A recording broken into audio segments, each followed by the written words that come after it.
texto diz assim: ora, eu não quero que ignoreis, irmãos, que muitas vezes eu propus ir ter convosco, mas tenho sido impedido até agora, para que eu também possa ter entre vós algum fruto, mesmo entre os demais gentios. Eu sou devedor, tanto aos gregos quanto aos bárbaros, tanto aos sábios quanto aos ignorantes. Então, o quanto está em mim, estou pronto para pregar o evangelho também a vós que estáis em Roma. Verso de número 16. Porque eu não me envergonho do evangelho de Cristo, porque é o poder de Deus para a salvação de todo aquele que crê, primeiro do judeu, também do grego. Amém? Queridos, a carta aos Romanos é um tratado teológico acerca da doutrina da salvação. Paulo escreve essa carta por volta do ano 55 a 59, quando estava na cidade de Corinto, na região da Grécia, por conta de sua terceira viagem missionária. É interessante entendermos que até então, a escrita dessa carta, Paulo ainda não tinha visitado de forma pessoal aos irmãos em Roma. O próprio texto diz que ele, por algumas vezes, estava se preparando para ir ter com os irmãos de forma presencial, mas a oportunidade ainda não fora concedida. Por essa feita, antes de ir ter com aquela igreja, Paulo sente a necessidade de fazer uma apresentação pessoal. Até porque, pelo período que Paulo passou distante daquela igreja, alguns falsos apóstolos se introduziram entre os irmãos, lançaram falsas notícias acerca de Paulo e acerca da igreja, da doutrina que ele pregava. Então, quando Paulo sente que está chegando a hora de ter com os irmãos, Paulo faz questão de mostrar para a igreja em Roma as suas credenciais, e isso é muito lindo. Quando Paulo vai falar sobre as suas credenciais, ele começa no verso 1 dizendo: eu sou servo de Jesus Cristo, chamado para apóstolo, separado para pregar o evangelho. Isso aqui é lindo porque essa fala de Paulo expressa a sequência do ministério. Porque primeiro nós somos servos, depois somos chamados para servir, e depois separados para continuar servindo. Ministério não é um título, ministério é um serviço. Dentro dessa perspectiva, Paulo vai fazer cerca de 3 declarações. E essa primeira declaração vai no verso de número 14, quando ele diz assim: eu sou o devedor do evangelho.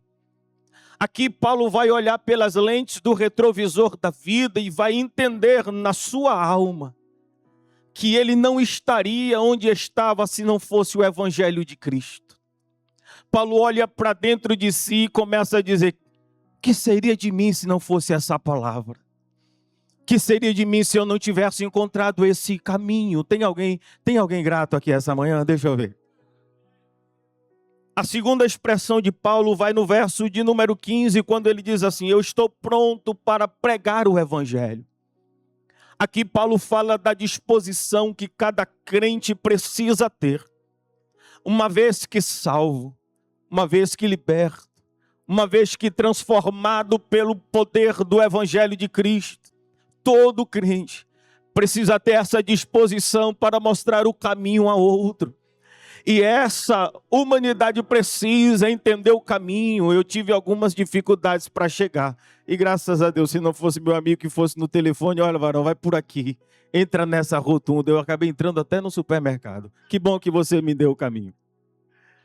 A terceira expressão de Paulo, e essa também me chama a atenção, no verso de número 16. Porque nessa terceira expressão, eu fiquei debruçado sobre ela esses dias. Paulo diz assim: eu não me envergonho do evangelho. Você já se perguntou por que Paulo expressou essa palavra? Você já procurou entender o que permeava o coração do apóstolo quando ele se expressou dessa forma? Eu não me envergonho do evangelho. Pergunta: será que tem algo dentro do evangelho que possa trazer motivos para alguém se envergonhar dele? Quando eu fui observar, irmãos, vamos perceber que, pela ótica da época, o evangelho de Jesus sofria algumas dificuldades de aceitação. Talvez era isso que Paulo visualizava quando expressou essa palavra. Por exemplo, Roma era a capital do mundo antigo. O evangelho veio de Jerusalém. Por sua vez, uma cidade minúscula, vai vendo, subjugada por Roma. Era um pouco difícil alguém em Roma aderir, abraçar essa mensagem e essa palavra. O evangelho veio dos judeus, quando Roma olhava a escória da sociedade. Um povo com um índice alto de escravidão, porque sempre que o povo se afastava de Deus, o Senhor usava como vara de correção entregá-lo aos seus inimigos. Quando nós observamos por essa perspectiva, o evangelho vem de alguém que se dizia ser o Filho de Deus, mas foi preso, julgado, condenado e crucificado por Roma. Como compreender uma palavra dessa? O evangelho vinha de alguém que nasceu no mapa, numa região, numa localidade do mapa chamada Belém, uma favela chamada Nazaré. Quando no evangelho de João, o texto vai nos dizer no capítulo 46 que Filipe chega para Natanael e diz assim: Natanael, agora nós encontramos o caminho, encontramos aquele de quem Moisés, a lei, os profetas falavam, vamos, ele é o Messias. A perspectiva do lugar e do ambiente salta do coração de Natanael e ele pergunta: ele é de onde? Ele é de Nazaré. Aí ele revela o que está no coração: e pode vir alguma coisa boa de Nazaré? O evangelho vai enfrentando algumas dificuldades. Dentro dessa perspectiva, a pergunta é: como alguém daria crédito a um construtor de tendas pregando sobre alguém que se dizia ser o Filho de Deus, queria remir os pecados da humanidade, mas morreu de forma muito simples, vergonhosa, porque a morte de cruz, e nós estamos numa celebração de ceia, era mais vergonhosa, o espólio destinado aos malfeitores. E quando olhavam para a pregação do evangelho, talvez um bloqueio vinha ao coração, mas eu glorifico a Deus essa manhã, porque o apóstolo Paulo vai na contramão de tudo que era oposto à mensagem do evangelho. Ele estufa o peito e continua dizendo: eu não me envergonho do evangelho. Eu não posso me envergonhar dessa palavra. Aí Paulo vai fazer a defesa do evangelho, irmãos. Paulo, eu não sei se você consegue defender o evangelho na escola, eu não sei se você consegue defender o evangelho no seu trabalho, na sua faculdade, mas Paulo vai fazer a defesa desse evangelho. Me permita conjecturar. Paulo vai fazer a defesa do evangelho e ele começa de uma forma muito linda, de uma forma extraordinária. Ele começa dizendo: no final da quinta-feira, depois da meia-noite, é verdade, ele foi preso no jardim do Getsêmani. Passou a madrugada da quinta-feira preso. Sexta-feira, pela manhã cedo, foi interrogado pelo Sinédrio. Logo depois foi julgado por Pôncio Pilatos. Ele foi para o júri popular e nem no júri popular ele venceu. A multidão escolheu Barrabás. Ao pôr do sol, foi crucificado às 9 da manhã da sexta-feira. Ao pôr do sol da sexta-feira, a hora nona, às 15 horas da tarde, ele foi sepultado. Diga-se de passagem, um sepulcro emprestado. Sábado pela manhã, os discípulos encolhidos, a igreja sem saber direito o que havia acontecido, e Roma expressando para todo mundo o que ela faz a quem se opõe a ela. Paulo continua dizendo: isso é verdade, tudo isso é verdade. Aí alguém olha para Paulo e começa a dizer: então Paulo, procura algo mais contundente, Ô Paulo, procura algo que faça mais sentido. E Paulo está ouvindo a contrapartida. Alguém olha para ele e diz: ô Paulo, vai buscar um fundamento que tenha mais lógica, algo mais concreto. Aí Paulo continua dizendo: eu não me envergonho do evangelho. Eu não posso me envergonhar dessa palavra. Glória ao nome do Senhor. Aí isso vai trazer uma curiosidade no coração de quem o indaga. Aí alguém o pergunta a Paulo: então me explica, o que de tão especial você vê nesse evangelho, que contra todos os contrapontos você ainda permanece firme? Aí Paulo continua dizendo: a minha alma está atrelada ao altar dessa palavra, porque apesar de tudo isso ser verdade, é apenas uma parte da história. Apesar de tudo isso ser verdade, não é a plenitude dos fatos. E não, Paulo, então o que é que está faltando? Paulo está dizendo: ainda tem muita água passando debaixo dessa ponte que você precisa saber. Paulo, me fala o que você vê tanto nesse evangelho. Aí ele começa dizendo: é verdade. É verdade que houve a quinta-feira da prisão. É verdade que houve a sexta-feira do julgamento e da morte. É verdade que houve a sexta-feira do sepulcro.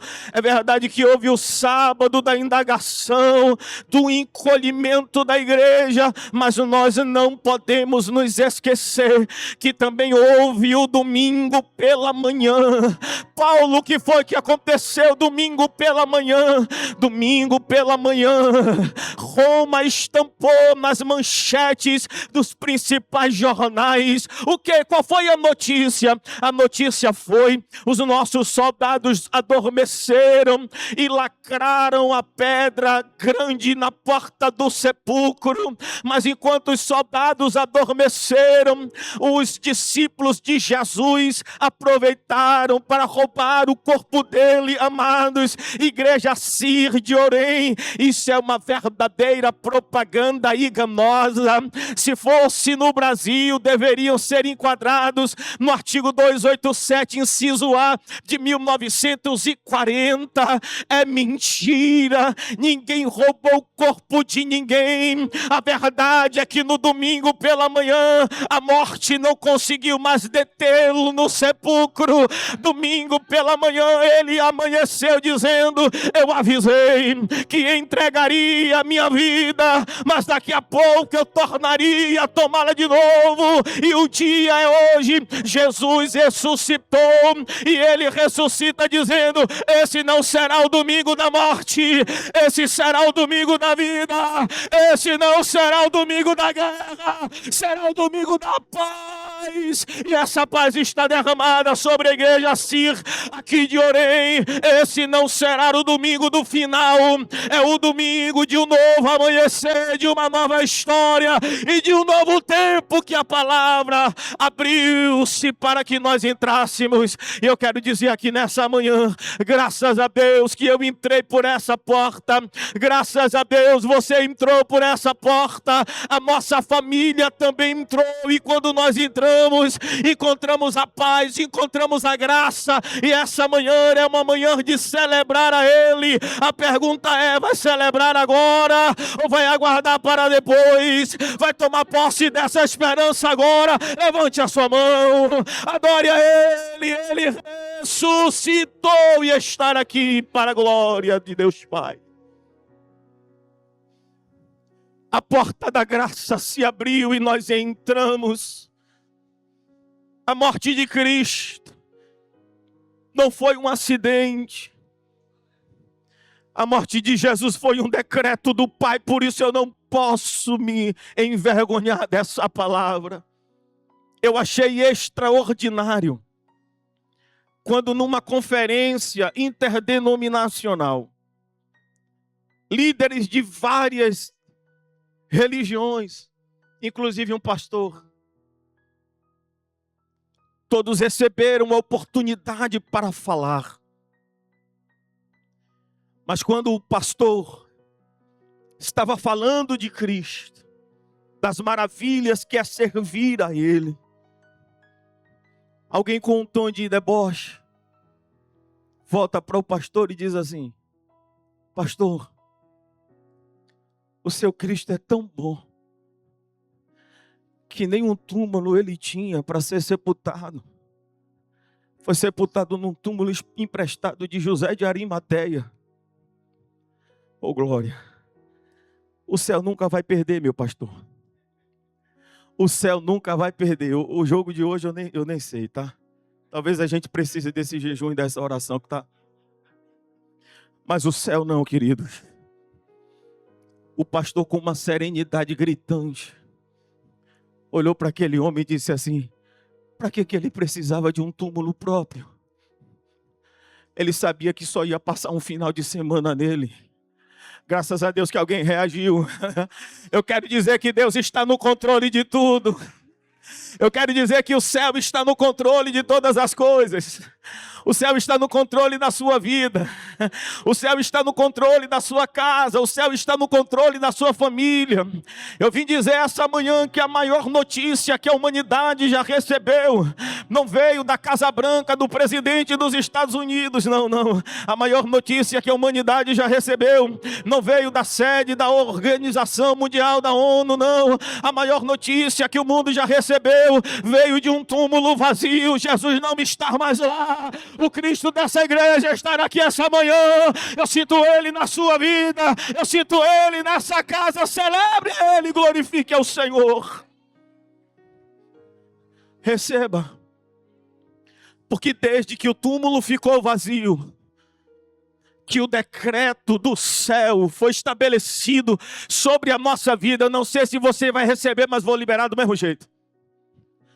Jesus liberou dizendo que a igreja, a sua igreja, seria estabelecida e que as portas do inferno não prevaleceriam contra, meu Deus do céu, as portas do inferno não prevalecerão contra Sidorém, Fátima, porque ela foi estabelecida na rocha daquele que tem a chave, que quando abre ninguém fecha, que quando fecha ninguém abre, quando libera a palavra não há maldição, não há palavra contrária. Eu não sei qual foi a palavra que o céu liberou sobre a sua história, mas pelo amor de Deus, nesse domingo de celebração, traz à memória aquilo que lhe traz esperança, porque Ele é fiel.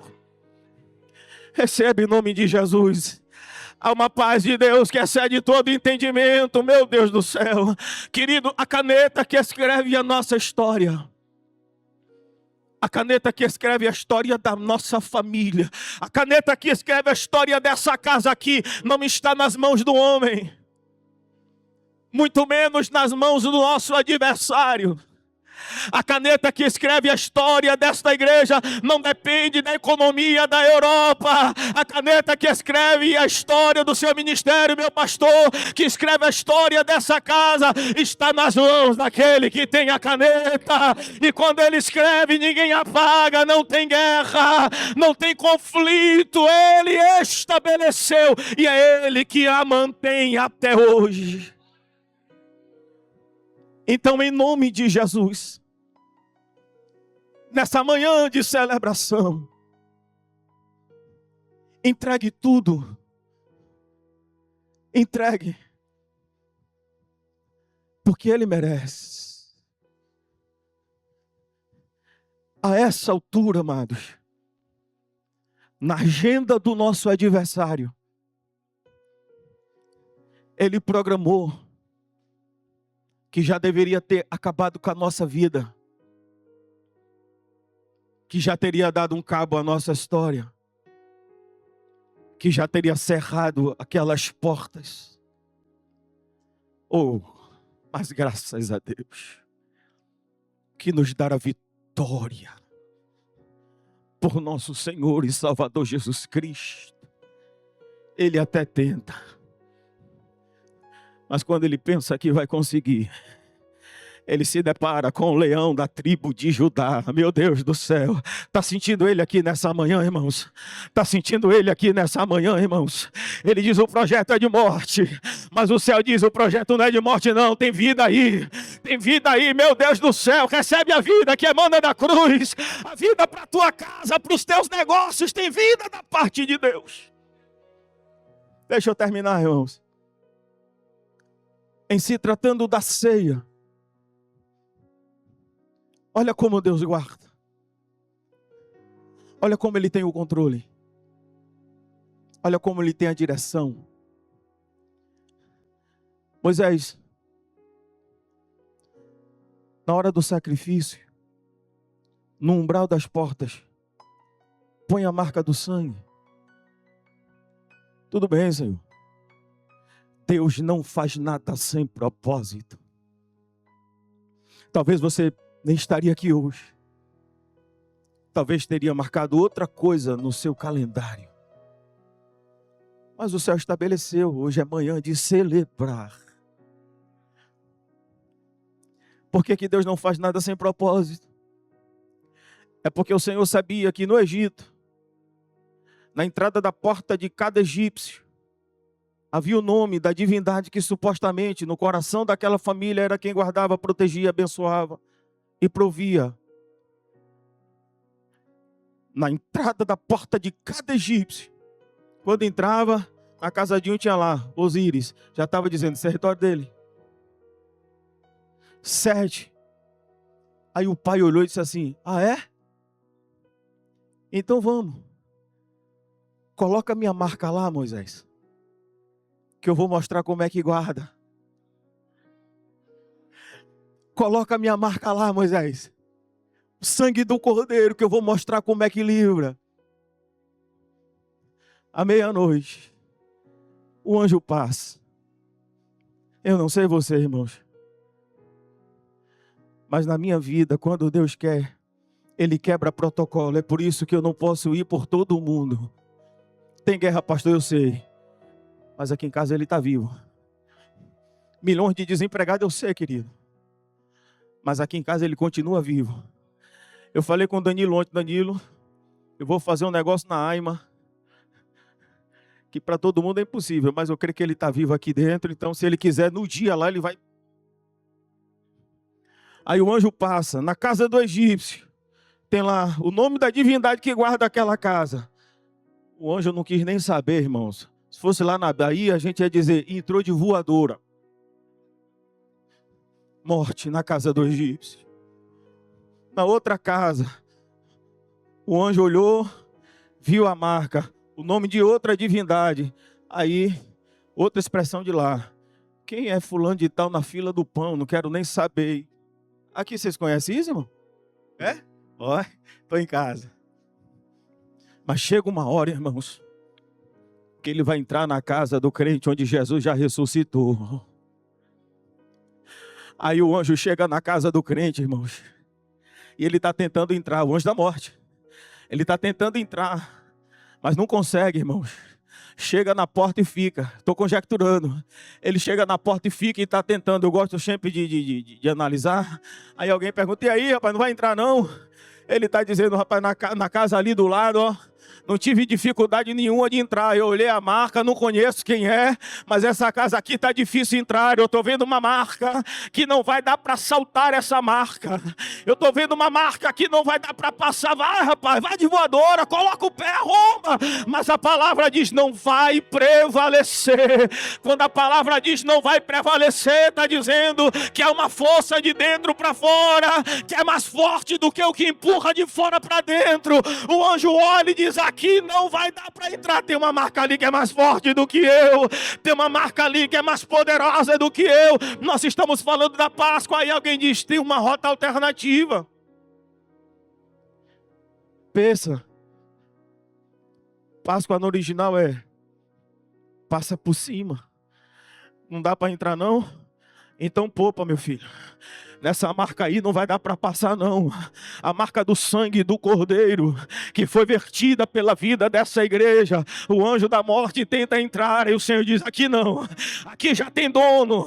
Essa marca aqui ninguém vai ultrapassar. Aí a marca do álcool, a marca do vício, ele tenta entrar, mas o céu diz, aqui não. Aqui tem uma marca que é mais poderosa. É a marca do livramento. É a marca da quebra do laço. É a marca daquele que guarda, daquele que livra, daquele que protege. Então nessa manhã, se você pode celebrar a Ele, celebre recebendo essa proteção que vem do alto, essa blindagem sobre aquilo que Deus lhe deu.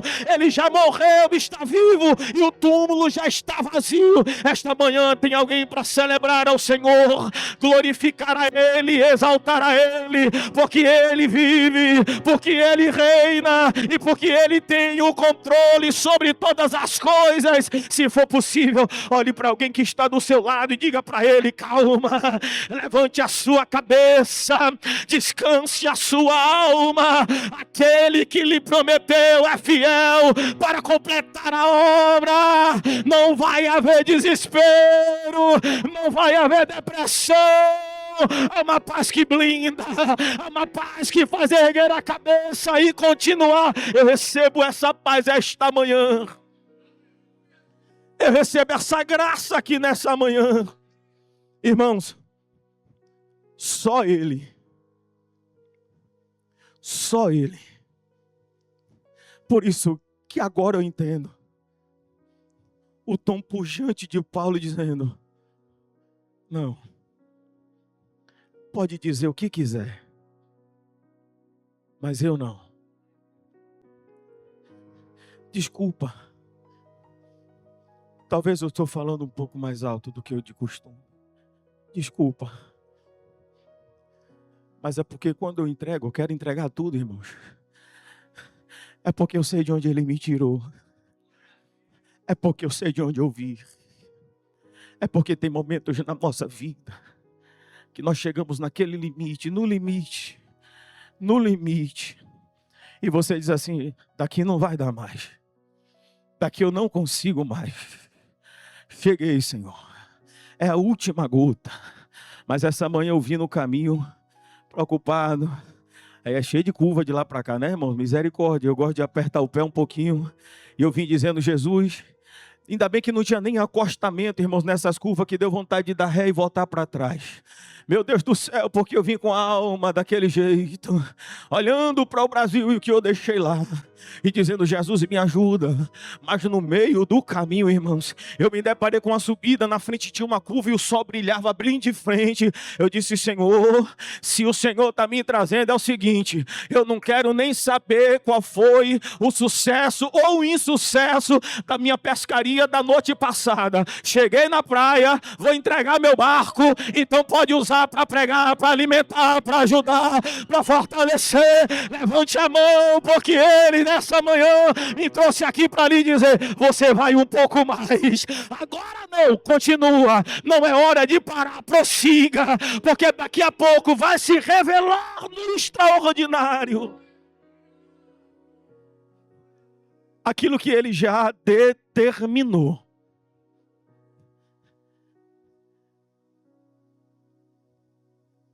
Páscoa. E o que vai ser extraordinário. Pastor, já fechei. Não, o senhor me dá mais para pregar. Aí eu fico triste. É que naquele grande dia, irmãos, daqui a pouco a mesa vai ser posta, já está ali. Naquele grande dia vai ser uma mesa enorme. Gente de todos os povos, línguas, tribos e nações. Irmão, vou estar lá. Não, não é possível. Oxe. Falei igual baiano. Oxi. Depois do que eu passei lá fora. É daqui pro céu, irmão. Daqui ninguém me tira. Deus o sangue dá na canela. Você vai estar lá também, irmãos. Não, irmãos, o amém é muito pouco. Assir, Orém, Fátima vai estar lá. Queridos. O interessante é que naquele dia, meu pastor, não será o Senhor que vai servir. Também não serei eu. mas Ele mesmo vai estar servindo. Você já se imaginou no céu, irmãos? Sério? Quantos aqui acreditam na promessa de Deus? Eu tenho um pouquinho ainda ali. Já viu quando o Senhor promete abençoar no ministério? Aí a gente sonha pregando na Cira, Orém. A gente sonha na unção, na graça. Quando o Senhor promete abençoar nas finanças, hein, Barão? O Senhor chega na garagem, olha assim, diz, daqui a pouco tu vai sair daí, viu? Entrou outra máquina aí. A irmã olha pro varão e diz logo, olha aquela cozinha nova que a gente projetou, tá chegando. Mas se você sonha com a glória, comece a se preparar desfrutando do cardápio do céu. Ele mesmo vai estar nos servindo naquele dia. E eu acredito, meu pastor, que Ele vai fazer questão de passar em assento por assento e lhe servir. Oh, glória! E naquele dia, irmãos, numa madrugada de oração, isso veio no meu coração e não saiu mais. Talvez naquele dia, quando Ele estiver chegando próximo de você, com a bandeja do cálice na mão, Ele vai poder olhar para você. E talvez, os teólogos me desculpem aí, vamos deixar um pouquinho de lado. Daqui a pouco vai entrar na consciência. Só conjecturando para a gente adorar. Talvez Ele vai poder olhar para você e dizer assim, hoje eu tenho respostas para aquela madrugada de oração que você me pediu e eu não consegui te dar, porque ainda não era o tempo. E como é que Ele vai poder responder? Ele vai olhar para tudo que tem lá e vai dizer assim, tá vendo, filho? Era disso que eu estava falando. Para você não parar naquele dia. Era disso que eu estava falando. Para você não desanimar naquele dia. Era disso que eu estava falando. E eu acredito, irmãos, piamente, que um sentimento vai brotar no nosso coração. Qual? Valeu a pena. Não, irmãos, é muito pouco, pelo amor de Deus, eu vim da Bahia. Eita glória, você vai poder olhar e vai dizer, valeu a pena chorar mais uma lágrima, valeu a pena descer em mais uma cova, valeu a pena respirar, mesmo não me entendendo o processo, seguir em frente, você vai olhar e vai dizer, graças a Deus que eu não parei, graças a Deus que eu não desisti. Vamos fazer uma aliança aqui, irmãos, para terminar. O pastor disse que 5 minutos ali, já está nos 5. Vamos fazer uma aliança, eu vou entregar agora. Eu quero ter o prazer, irmãos, de sentar do seu lado. Ei, Danilo. Eu quero ter o prazer de sentar do seu lado, meu pastor. Mas, de repente, se o número do assento não for um pouco distante, estica a cabeça assim, ó. Dá um sinal para mim. De legal. Eu vou entender, irmãos. Naquele dia você vai dizer para mim, o senhor estava certo, pastor. Não é que valeu a pena mesmo? Valeu a pena chorar. Valeu a pena. Adore a Ele. Muito obrigado, meu pastor. Adore a Ele. Glorifique a Ele. Celebre a Ele. Eu vou te ver lá. Eu vou ver tua família lá. Você não vai parar onde todos estão parando. Você não vai deter onde todos estão detidos. O Senhor nos levará um pouco mais. Que nessa manhã o Senhor te abençoe e te guarde. Que Ele faça resplandecer o seu rosto sobre ti. Que Ele tenha misericórdia de ti. Que nesta manhã Ele lhe dê a paz, a serenidade, de entender que mesmo no caos, há uma graça que sustenta. Porque a nossa paz não depende das circunstâncias, não é ausência de guerra. A paz da Cir é a paz que mesmo no meio de toda a guerra que estivermos enfrentando, Ele segura-nos nas nossas mãos, como nesta manhã eu sinto Ele aqui de forma firme, te dizendo, eis que eu te ajudo, te fortaleço, lhe sustento, tu és meu, te te fortaleço com a destra da minha justiça. Vai um pouco mais, prossiga um pouco mais. Ele tem ajuda nesta manhã, Ele tem socorro nesta manhã, Ele tem ânimo nesta manhã, Ele tem amparo nessa manhã.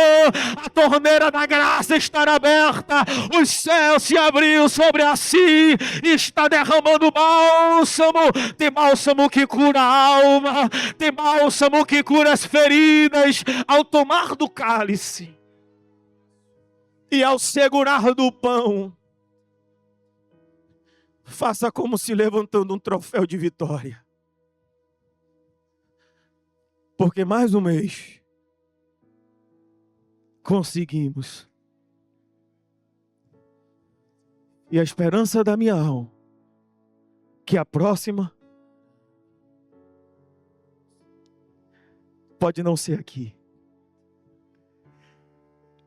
A próxima poderemos estar lá em cima. Tem alguém chorando. E essa cena lá não vai existir.